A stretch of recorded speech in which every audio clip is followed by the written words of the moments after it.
bifa baay'atu Abaaboon jedhama. Akkuma Facebook irratti dubbadhee koronaa vaayirasii dhukkuba jedhamuun beekamee amma biyya lafaarraa faffaca'aa jiru ilaalchise eeggannoo godhataman keessaa isa tokko ta'ee fuuloo yookiin immoo aguuggoo fuulaa yookiin afaan Ingiliishiin face maskii attamitti salphaatti waan qabnuun waan akka keenyarra jiruuni hojjetachuu akka dandeenyu akkan isinitti argisiisuu barbaadu dubbadheen ture. Isaan kana gosa lamaan tokko isa kana tokkommoo isa kanan isinitti argisiisuu yaade. Isaan kana lamaan hojjechuudhaaf carqii bakkeedhaan tuudhanneen bitin uffatuma keenya moofaa baay'ee dhimma hin baane yookiin immoo gara tokkoon ciratanii karaa fooyyee qabu qabanii isaaniin cirree akkamittiin kana hojjennee dhukkuba kanarraa of oolchuu yaallaa namas oolchuu yaallaa. Isaan kana hojjetachuu fi tokko A4 peepariin fudhadhanii lammaffaa laastikii mudhii yoo jiraate yoo dhibe immoo carqiidhuma dudduubatti deebisee nama hidhuu danda'u hojjetachuu.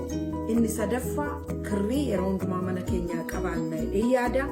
Limmoo durumaayyuu uffatatti waan suphannuuf manaan dhabnu. Inni biraan maqasii, kan biraan irsaasii. Warra kana duwwaa yoo qabaanne amma dandeenyetti of oolchuudhaaf waan kana hojjetanne dhimma itti ba'uu dandeenya dhiyaadha. Isa kanammoo steeppiidhaanii isinitti argisiisuu yaala na duukaa bu'aa na hordofaa. Jalqaba waraqaa kanan dachaafadha.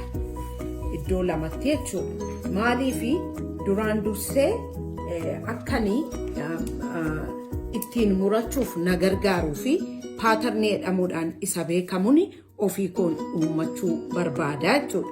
Isa gochuudhaaf dura irsaasii kootiinanii kana hojjetadha. Inni kuni yeroon muruu wal qixxeessee akkan muradhuu fi waan na gargaaru naa ta'a jechuudha. Sababiinsa saayidii lachuun gara lachuuttiyyuu maddiirra yeroo dhaqu wal qaxxaatee narra taa'uu akka danda'uuf jechuudha. Isa maqasii kootiinanii muradha.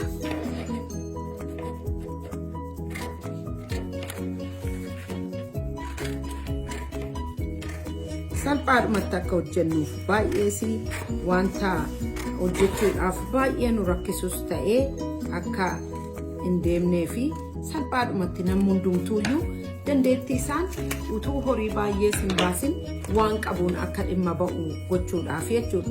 Jalqaba kanan hojjetadha. Isa kana booddee anamma jiinsiidha. Jiinsiin qabaa. Jiinsiin kun cicciteera uffachuu hin danda'u. Kanaafiyyuu isan murmuruu murteeffadhe. Maaliifi gara fayyaasaa itti dhimma ba'uudhaaf jechuudha. Isarra kanan muree baasee miila isaarra. Isa booddee isheen muree baasee dachaafadha jechuudha. Dachaaseen waraqaan sila qopheeffadhe kanatti dhimma ba'a. Yoo na barbaachisee iddoo afurittiin isa dachaasa salphaadhumatti muruudhaaf jechuudha. Isa booddee paatarnii koo isan hojjetadhe isiniin jedhe kanani irra kaadha. Yoon piinii qabaadhe piiniidhaanan qabsiifadha.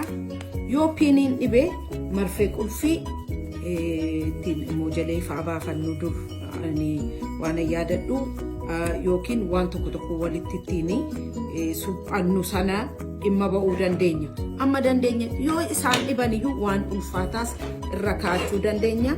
Isa booddee isa murree isa waraqaa sana irra kaa'anne maqasiidhaan immoo murannaa.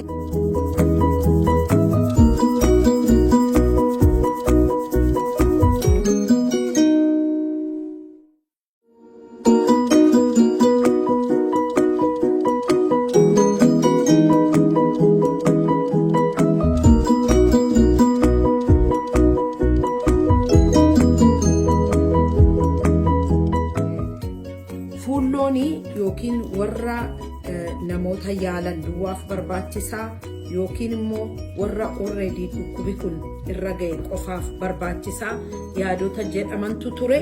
Amma garuu gara akkaataan itti darbu qilleensa keessa ta'uutti hubatamuuttis dhufaa jira. Kanaafiyyuu in barbaachisaa nama hundumaaf jedhamees waan yaadamaa jiruu fi amma dandeenyetti ofii keenya irraa of oolchuudhaa fi waan dandeenyuun carraaquu nu barbaachisa waan ta'eef. Kana tokko mureera ammas muree yeroon fudhadhu muramaan lafaa qabu keessa isaatti immoo akka gabariitti waan na gargaaru lammaffaa lamaan isaanii mura jechuudha. Isa booddee isaan kana walirraan kaa'adha. Karaa kamiin ala akkan godhachuu barbaadu inni akkuma fedhii keenyaati. Ani karaan kun ala akkanaa ooluun barbaade.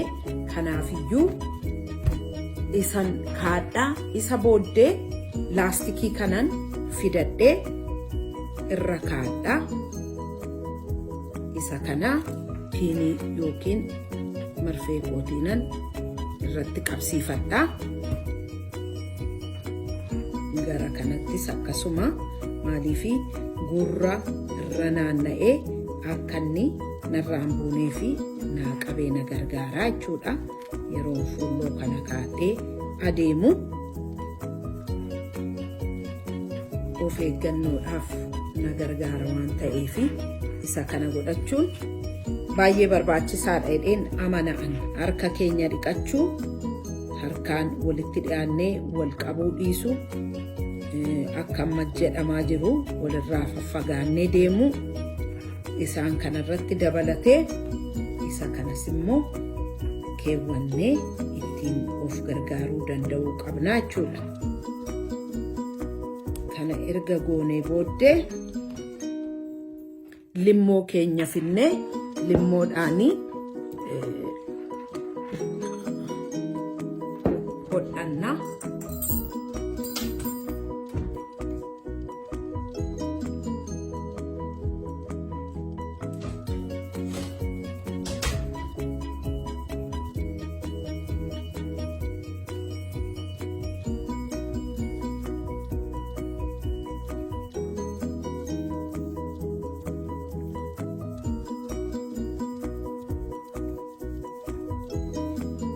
Amma kana akka kanatti goona. Isaan kana amman hodhutti yeroo fudhachuu koorra akka kanatti akka adeemu akka argitan hin barbaada. Kun ga'aa natti fakkaata.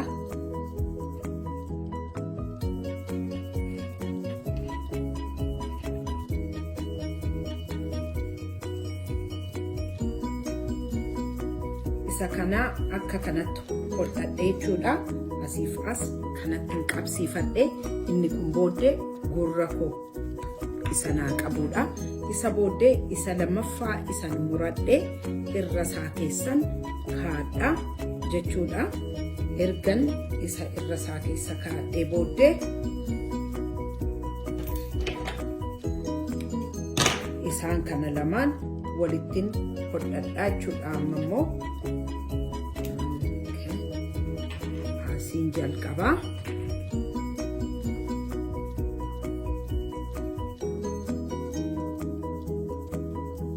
harkaan waa hodhuu baay'een keenya hin beekne jedhee mana maashina qabaannaan gaarii. Namoota maashina hin qabne harkaan akka hojjetachuu danda'an gochuufan limmoodhaan hodhaa jira. Warri maashina qabdan maashinaan hodhachuu dandeessu. Warra maashina qabdaniif immoo maashina irratti hodhachuu warra dandeessanii fi asii ammasiitti dura hodhattu isan isinitti argisiisa.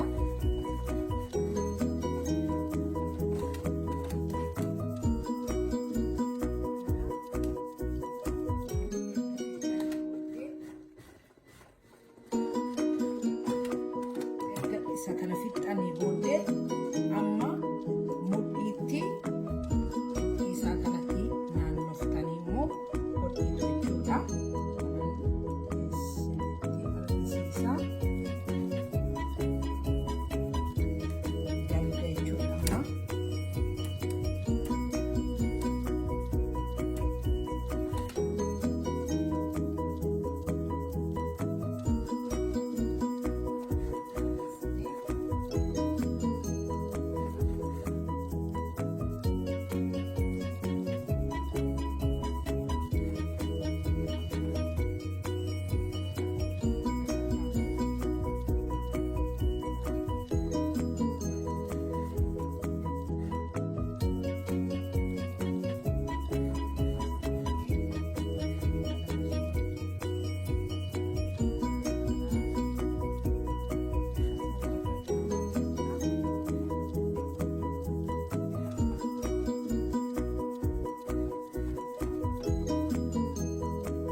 isa dhumaa isa galagashinee lafa hin hodhamin hafe sana keessatti hodhannee isa booddee galagashinee yeroo ilaallu kana taa'achuudha. Akka kanatti gurra keenyatti kaa'annee yeroo asifachaa deemnu hafuurri keenya gara namaas dhaqee akka inni dhukkuba keenya namatti hin dabarsine namarraas akka nutti hin dabarre gochuu dandeenya jechuudha. Kuni gosa isa tokko. Akkuma argitan egaa maaskiin kuni yookiin fuulloon kuni uffata an kanaan dura uffachaa ture dhimmatti ba'ee har'a moofa'ee yookiin ciratee yookiin dhiphatee yeroon gatamuusaa ga'ee gara fooyyee qabu irraa fuudhee wanta biraadhaaf dhimma an itti ba'eedha. Biyyi lafaa yeroo ammaatti waan adda addaa risaayikilii gochuudhaan qilleensa fayyabulees yookiin qabeenya ofii qusachuudhaan baratti jiraachuu barsiisaa jiruudha. Isa kanas immoo achumaan akka hubannu isin yaadachiisa.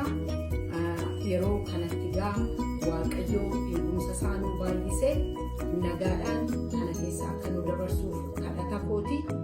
Of eeggannoonis akka dhiqachuudhaan wal dubbisuudhaan akka nutti himametti gargar faffagaannee deemuudhaan Waaqayyoon immoo caalaatti kadhachuudhaan akka Waaqayyo keessa nu dabarsuuf waliif haa kadhannuun isiniin jedha. Of eeggachuun garuu yeroo hundumaa barbaachisaadha. Of eeggachuurra darbee rakkinni yoo nutti dhufes Waaqayyo isa kana keessaa akka nu dabarsuuf hin amannaa hin kadhannaa. Waaqayyo isin haa eebbisu. Ulfaadha.